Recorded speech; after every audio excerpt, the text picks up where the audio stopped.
Now I thought this was gonna be a throwback to J-horror of the mid-2000s, and in a way it is, cause I'm depressed now.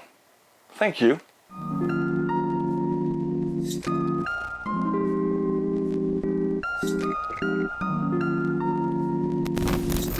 Difficulty Breathing is an independent film from 2017 directed by Guy. Like, yes, he's a guy, but he's also named Guy. That's all his IMDb says. But most of you will know him as Sculpted Fragments on YouTube. This was a 40-minute short film he directed while in Japan. The film starts off by playing a very loud noise, and it's written on screen, "Play loud," kind of reminiscent of Driller Killer. And don't worry, those anxiety-inducing noise will be present for most of the film. The film starts off with this Japanese girl putting on makeup. You can see she's pretty excited to go out. We can assume she's going out for dinner with a friend. As soon as she leaves her apartment though, we can notice that there's something wrong. She gets flashbacks from what we can assume was an attack during her childhood, and she can't go on. She goes back to her apartment, and then we discover that she might be agoraphobic, a mental disability where, you know, you're scared of going out or you get anxious by going places. Our main character has a severe case of that. Later, when she wants to take out the trash, she contemplates just throwing out the window, but she braces herself and tries to get out. While on the outside, she gets bumped in by this weird fellow. Oh, don't worry, he'll come back, creepier than ever. This triggers an episode for our main character, and she decides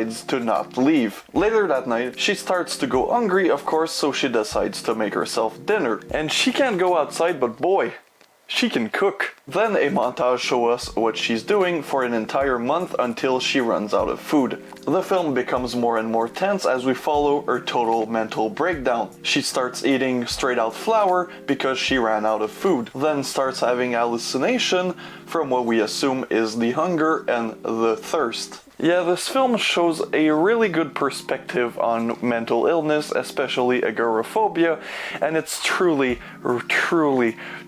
depressing through and through. The final part of the film I want to discuss is when she decides to go outside. Well, at least she tries, until she can't. She looks through the peephole of her door and she can't see anybody, and then the music and the noise goes louder and louder. She throws out her garbage through the window and we meet that creepy Japanese guy again. We then hear knocking and the film turns nightmarish. At the 30-minute mark, something quite twisted happens, and I don't want to spoil the ending, so I'll stop right here. Now, I wasn't expecting much. I mean, I didn't know Guy's work from anything. I just bought his film, and I was pleasantly surprised. From what I saw from the trailer, I didn't think I would really enjoy it as much as I did, because I have a problem with, films that the soundtrack is mainly made of noise.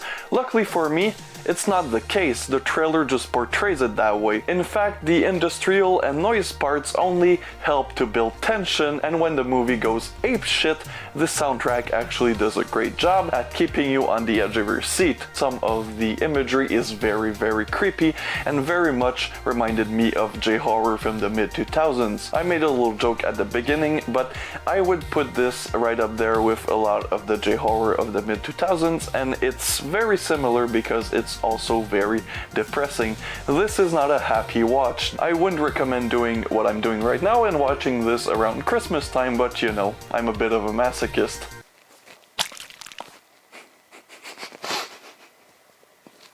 What? Pourquoi j'ai fait ça? Anyways, links to buy this film will be in the description below. I highly recommend you guys support independent artists like Guy or Sculpted Fragments on YouTube, and see you guys later.